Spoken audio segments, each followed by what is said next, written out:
Hello everybody, this is Toys R Us, and for this very special video at the end of the year, I'm going to be sharing with you my thoughts on my top 10 figures from this calendar year in the Generations and mainline toys. So that is exactly what this is going to be. So this isn't going to include any studio series from either 86 or the Rise of the Beasts movie and anything else, purely because we've just had so many amazing figures released this year. This has been incredibly difficult.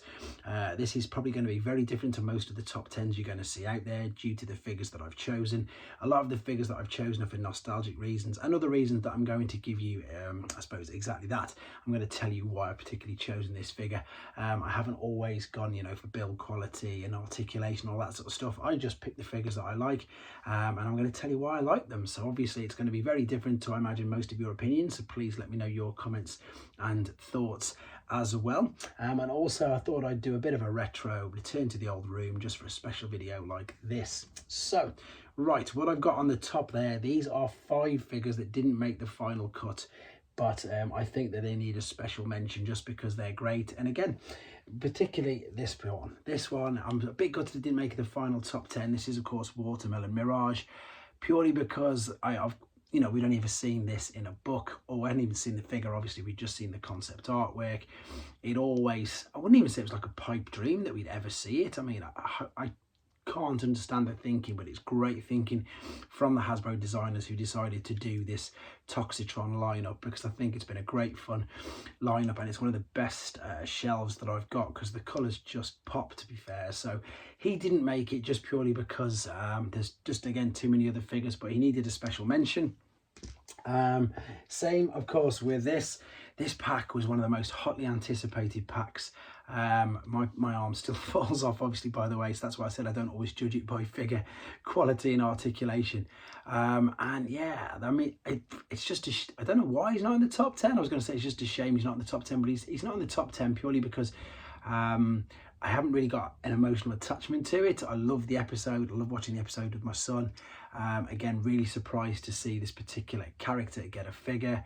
But it's just too hard. So these are just the ones that didn't make the top 10. Funnily enough, I put Sound Blaster there. I listened to Mark Maher and the others, and Evans, of course, BMAX video, and they're right. There's something about a black redeco on figures. I've pretty much, since I found the Japanese continuity of figures, I've always loved Sound Blaster because I think the colour scheme looks amazing. And a black deco just really does work on these figures, and the core class Soundwave was amazing. So it was an absolute no-brainer for them to A, do this figure, and B, for me to put it quite high up on my list. Dion's arms come off again already. Same with Detritus. So Detritus, I think the thing that surprised me the most with Legacy this year is we got so many figures, figures that I personally never thought we'd see. And again, I've mentioned the Japanese continuity, not just with Generation 1, with their special figures like the eHobby exclusives. Exactly that. They've released loads of eHobby exclusive figures in the main line, which they've just made even better, brought them up to date. And again, I love them for that particular reason, because I loved hunting them down, and I'm still hunting down some eHobby figures as we speak. So it's so great that people have got an idea about who they are and what figures they are. And of course, I can't wait to see the normal Earth mode Hound with this particular mode. I like the way they do that as well. They sort of tease figures with us. And funnily enough, Galaxy Shuttle is pretty much the same reason as down there. Japanese continuity. Never thought that we'd have got a Galaxy Shuttle figure. The only reason he's not definitely in my top 10 is purely because he's using the Astro Train mold. If he'd have been a standalone of his own, because he's got a train mode, and let's be honest, Galaxy Shuttle doesn't have a train mode. It's great that this figure does. I do love this figure. I can't speak highly enough of it. Had a lot of fun messing around with it, taking it through the modes. But if it had just been a giant shuttle and the robot, maybe a base instead of the train, but he would have definitely jumped in really high. So they're the ones that just didn't cut it, unfortunately. So again, as I've said, I know it's Buzzworthy, but it's still the main line. It's still main Legacy. And number 10, I'm going to kick straight off with Bombshell. So this was, I'm pretty sure, yeah, this was the last released Insecticon from Legacy Evolution, because of course Legacy Evolution is this year, 2023, so we're moving on to United next year. There's none of them in the UK at the moment, so I've just got the Evolution figures to go through. In fact, I need to make a disclaimer very quickly as well. This top 10 does not include Nemesis. I'm sure she's an amazing figure, but I don't own Nemesis. I've not seen her. I've not even seen her in hand. So I've seen her in a box in a store, but because I've never even played with her, seen her in hand, I feel it unfair to put her in this top 10. I'm sure she's amazing and I'll probably get her in the future, but for now, she is not in this top 10. Anyway, Bombshell, great update, really is a great update. The transformation process is pretty cock on to the original version as well. It's just a bigger version of an Insecticon. Again, through the generations and collecting over the years, we've had the Insecticons. They've always been small, what would be classed as core class now or legend scale.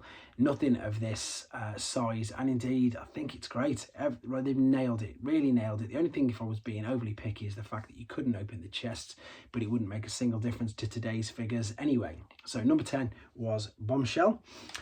Number 9, and I'm glad I got to get this figure in, because I remember saying that when I first got this, if I'd have got this last year, it would have been really high up in my top 10. Obviously he was a package refresh for Legacy Evolution, and I was blown away by him. Really enjoyed him. Just again, I've said this, I say it loads of times, I love the fact that with this Legacy toy line, that it's introducing me to figures, introducing me to characters that sometimes I'll hold my hands up, I've got no knowledge on at all, never seen the cartoon, never read the comics with them in, like Legacy Tarn, didn't even know really who that was. Great figure, and you know, like Strongarm, the list goes on and on and on of all the figures that I'm now learning about and can't wait to get a hold of, especially with the newer ones. So definitely had to get Transmetal Megs in for that reason. And again, if you've not got this figure, I think it's discounted in most stores now. It is spectacular, and this is coming from a person who didn't really like Beast Wars figures either, so definitely worth picking him up. And funnily enough, another Japanese figure, never seen the cartoon, but look how good the black paint job is on that. I mean, it's that good that I actually went and got the masterpiece version as well, because it just looks so slick. It takes it's obviously it's dark amber, well, that's what the masterpiece is, so it's not like Nemesis, Leo Prime or whatever. It's got the blue eyes. The black paint job on this with the metallic blue is just brilliant, and it's, even though it's dark, and in my Transformers room it is quite dark, this still stands out on a shelf. And again, blown away by it. Transformation process, not overly complicated, just sometimes you pick up a figure and you're just like, wow. And that's what this one was for me. Maybe it would have been even more of a bigger wow if I'd have seen the cartoon, if I'd have known a little bit more about the character, but for a figure that I knew nothing about to just do that to me, that's exactly why he had to come in straight at number 8. So I've got to keep an eye on what number we're in. This one, funnily enough, again goes back to what I was saying at the beginning. We got so many figures that we never thought we'd get. This is one of them. I mean, look at that. Whatever you want to call him, Banana Grimlock, Tiger Stripe Grimlock, whatever you want to call him, just it's crazy how good this mold is. It's crazy how big the figure is. It's crazy the shelf presence that the Toxitron lineup, as I say, has. It's one of my favorite shelves. They will stand out anywhere in anybody's collection, and it's a great mold, and it's Grimlock, and so straight away he had to come in to my top 10. To be honest, all of my top 10 could be the top ones for various reasons. It's really hard to pick a number one. I like them all for just loads, as I say, nostalgia, things we thought we'd never see, etc. He had to go there for that reason. Now this one may be a little bit of a surprise, but this is number 6. Is it 6, 5, 4, 3, 2? Yeah, this is number 6. This is Needlenose. Again, funnily enough, I know this is TF fan page. I'm pretty sure he managed to, well, he was always wanting this particular figure. I had the original as a child with the 2 Target Masters. Loads of fun combining them with him, combining them together. And again, when I saw it, I was just like, it's purely nostalgia. I know there's big gaps in the back of the calves. I'm looking at it now. I know the nose cone is all one big piece and the transformation is quite basic, but it's Needlenose, and I've just got great memories of Needlenose. And the fact that we've got these on here again excites me, because it means that I'm pretty sure we're going to get some of the Predators very soon. So Needlenose jumps straight in for that reason. Again, not one of the biggest characters, but also one of the ones that it's obviously popular enough, because I haven't seen many of him on the shelves at all. Okay, into the top 5.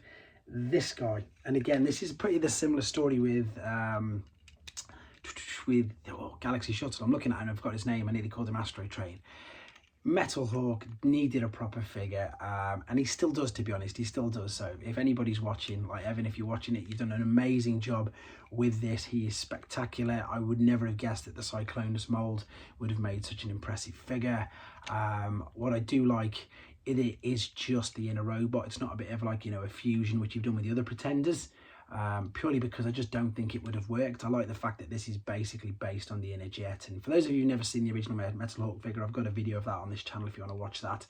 I think the reason why he came in quite high is because I love the Cyclonus molds. So funnily enough, this is one about the toy that I actually like. I love the toy. I love the character Metalhawk, and it just proves that it's not obscure enough for him to be picked. You know, he's not a Generation Select. He's a mainline figure. And again, I think he sold pretty well because I've not seen many of them anywhere. And if he'd have had an original mold or even a Pretender shell, he'd have been probably #1, to be fair, just because I love Metalhawk so much. Right, this guy came completely out of the blue, and I was really lucky to be there when he was revealed, to be honest. Didn't see him coming. Great figure. Yeah, and of course we've got, since then we obviously know we've got Wheeljack coming as well. What I like about this guy is he's really small, he's really compact. That's a faux chest, obviously. Just the ideas behind it, again, said it too many times. This is definitely the year where we've had figures where you've just thought, where did that come from? So just great. Kudos to the design team for, you know, getting the ideas that they all had all put through and actually made into a reality. I say we're going to get Wheeljack next year, so literally we've got the first 4 figures in the Cybertronian modes that we saw when they were released. Sorry, first seen on screen. So Origin Jazz in at #4. Right, #3. It's hard to pick between this guy and his brother. Ironically enough, Dreadwing, I prefer the colour scheme. I think the colour scheme on him looks amazing. Skyquake, though, the reason why Skyquake is, and again, please don't be too mad at me, I've not seen all of the Transformers Prime cartoons. I did manage to get all the original figures from Transformers Prime, even though I wasn't even watching the series. And again, but with Skyquake, it's all down to the G1 for me. It's all down to the G1. I was in the UK, he was released in the UK, and I remember seeing him and I remember thinking, that is a big figure. And even though I wasn't really collecting them then, I looked at it and I remember actually physically looking at it. So it was one of the first figures that when I come back into collecting as an adult, the original version of this that I did seek to find. And of course then I found out that it was really difficult to get hold of because of the gold plastic. So a lot of good memories of getting Skyquake. And then of course when we see this, I like the fact that it's a fusion. That's probably the proper best word, of the Prime version and indeed the G1 version. And as I say, with this guy, we know that he can mount on there in the alternate mode, and it just means that we've got to get some Predators soon as well. So as soon as we saw Skyquake and he was sort of G1ified, whatever the word you want to call it is, I'm really excited for the fact that we're probably going to get some Predators as well, which I love the European toy lines. So he was in at #3, and although the ironic thing is I prefer the colour scheme to his brother. #2, this guy came from nowhere, because again, I've got to say my knowledge of the character is very minimal, and I know I haven't got the things on the wrists. Because I've not got the things on the wrists, I've put the guns on the side because that's how I have him displayed. Thank you to all the people who told me that I need to put them on his wrists. I will probably get around to doing that, but again, this figure just came out of the blue, out of nowhere. I love the mold. I don't unfortunately own the Siege Optimus Prime one. I do actually. I've got a sealed one, but I don't want to open it. I'm looking for a loose one. But obviously, I think you may have seen my Ultra Magnus's collection using this mold. I was a fan of the mold. I like it. Excuse me. But this one, colour scheme, just better. Just, I think it's, yeah. Again, whatever it is about this figure, I don't know what it is. I don't know what's going on with my voice either, but I'm going to keep going. I don't know what it is with it. Again, shelf present, something I've never seen before, a colour scheme that just works, a mould that just works, and they just nailed it, and I loved it, and exactly that reason, to be honest. Right, so the final one is hidden behind here. This particular one, you probably maybe have guessed what it is. Now I want to just give a bit of a spiel about it, because it's not because it's the biggest, it's probably not because it's the most expensive. I got it at a price that was the same as this. That's probably a good reason to have it in my top 10, but the reason why and I've said it with about 4 or 5 of these already, so I don't want to sound like a broken record. Never ever in the collecting of the Generations toy line did I ever expect this particular figure to get a release or a mainline release. It took me ages to hunt down the e-hobby version of it, because the mold and the character is just so great. The original use of the mold, even the original use of the character in the cartoons, is fantastic. Again, it's from the same episode as this guy. His arms fell off again. If you've not seen the review, when I opened the package, his arm had come off. So as I say, I think they've just used the cut mold too many times now, to be honest. But yeah, so I love the episode War Dawn. I've got great memories from watching that with my son. It's one of my son's favourite episodes, but also I really like the episode, and I really like the colour scheme on this particular figure.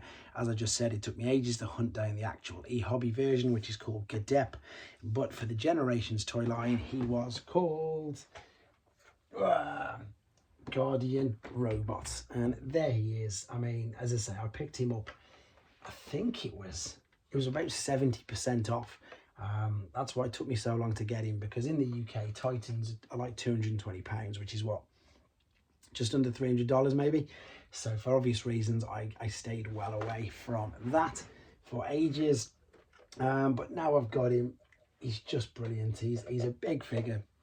Shelf presence is huge, playability is huge, transformation process is fun and not too difficult, base mode isn't too bad, and it's brilliant with all the other little figures that I've got as well. But yeah, he is my number one of my Generations and mainline picks. So I've got a Studio Series one to do, and then I've got an overall year one, and I might look at doing a third party one as well. But I just wanted to share this one with you. I just wanted to do a trip down memory lane in this room as well. It's a bit nostalgic, probably for people watching. Yeah, it's been fun doing this. I want you guys to let me know in the comments your opinions, if you think any of these. I appreciate this is going to be so different to loads of people's, but hopefully the reasons that I've given you are justified for why I love them so much. Again, let me know your thoughts. Let me know your top 10s, guys. Take care.